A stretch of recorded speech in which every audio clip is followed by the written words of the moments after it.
Buyer's remorse. Once you put all that money down and you get your Tesla, I've driven mine over 30,000 miles, and what are some major regrets that I have that I want to make you aware of? I own a rear wheel Model 3 and my brother owns a Model Y Performance. So comparing the two, thinking about my options, would I do it all over again? Point number one has everything to do with the price. And I bought my Model 3 in 2021, and at that time, the price was $42,000, but I deeply regret not knowing this. I really did not know as much as I know now about the EV tax credit or any federal credits whenever I purchased my Tesla. And if you don't know this, the EV tax credit, now that we are in March, is in store for some big changes that are going to be set by the IRS. So previously this year, the IRS approved all Teslas to get the EV tax credit. The 3, which is a sedan,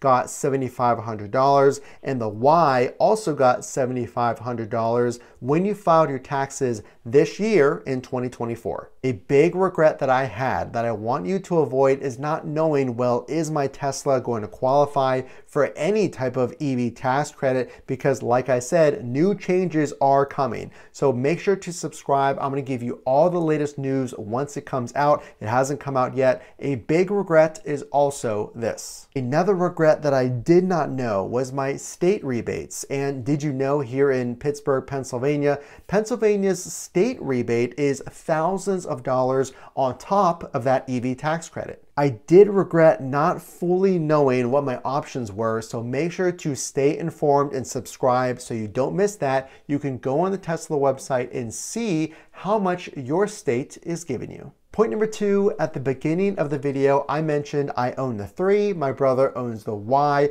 and I really regretted not comparing the two in more detail, and here's why. First of all, I did not go on a test drive. I could probably add that as its own sub-regret, if you will. No test drive, probably my mistake. I really didn't compare because I was so excited, and because our family at the time was expanding, I thought, well, I just want to get into a Tesla, a sedan, and the rear-wheel drive based on the range is going to be perfectly fine for my daily driver, but then this happened. Then my brother got the Y, and I regretted not taking a test drive, but now he had the vehicle, I got into it and I drove it and fell in love, and I thought, especially with my expanding family, it would have been nice to have a little extra space, and I didn't really do that full comparison. What are you getting for the money that you're going to spend? Is it really worth it to spend maybe $100 or a few hundred of dollars more to get that extra space,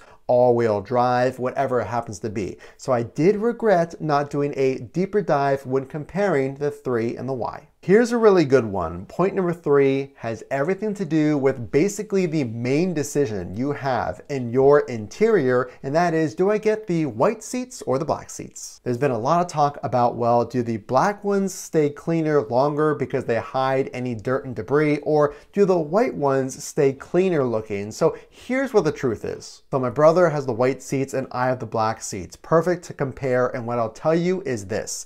Either the black or the white cleans extremely easily. A lot of Tesla owners use simply a baby wipe. I use a multi-purpose cleaner from a company called Chemical Guys, but what I will tell you is I really regretted not getting the white seats. I think they look so cool. So if you are concerned about, well, are the black ones better or the white ones just as durable, I can tell you from being in both vehicles that had those two finishes, both are perfectly easy to maintain. So I did regret not making that choice and just going for it for the white seats. Let's move on to point number 4. This one is really important and it'll affect your pocketbook. Before point number 4, if you could consider tapping that subscribe button if you got this far, so I can bring you even more videos. I'm trying to do this full time. And if you are considering a Tesla, the very best accessories are found in the links in the description. If you could purchase your accessories through those links or other products off of those links, it does support the channel, and that way I can again bring you even more content. Let's get into point number 4, the maintenance. I regretted not knowing the actual cost of Tesla maintenance, and I'm going to go ahead and wrap charging cost into this as well, so I can finally tell you with an app update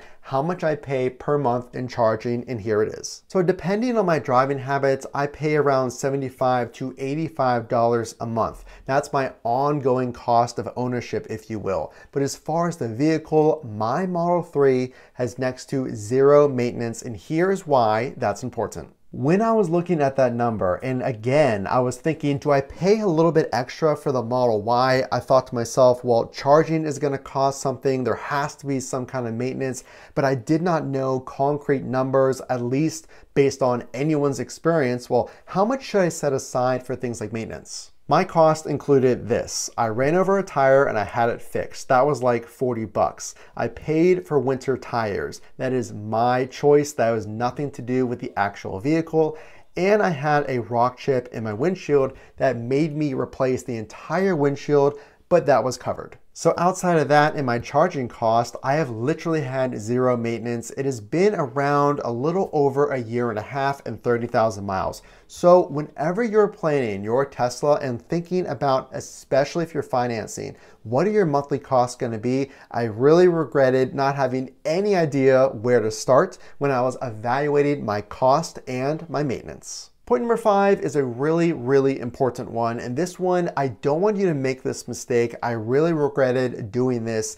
And that is just waiting or delaying when you get your accessories. So I picked up my Tesla and it was absolutely pouring outside. And the last thing you want to do is carry a boot full of mud into your Tesla, rain, sand, snow, whatever it happens to be, in this beautiful car that you just picked up. So again, all the best accessories are down in the description. I damaged my Tesla. I regretted not getting accessories because I scratched the back of my car seat. I scratched my glove box because on the daily basis of life and you're rushing around maybe with your kids or your animals and something scratches that surface, well, all of a sudden it's scratched forever. So check out those accessories down below. Point number 6 has everything to do with safety for you and your family. This one is really, really important. The time to think about a Tesla is not before moments before an impact or an accident, and you're wishing that you had one of the highest rated safety vehicles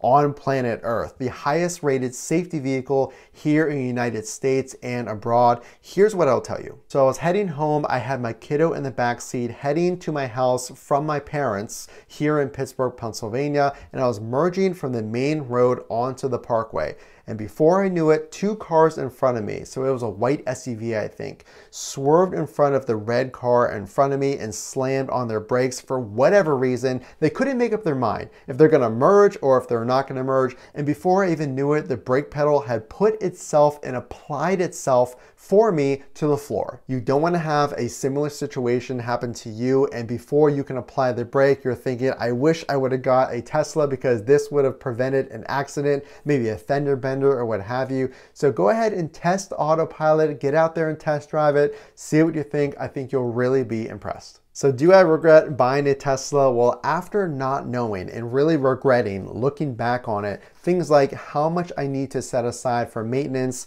which is basically zero, accessories, things like the EV tax credit. Again, make sure to subscribe. There are changes coming to that, and my state rebates and more. Well, would I do it all over again?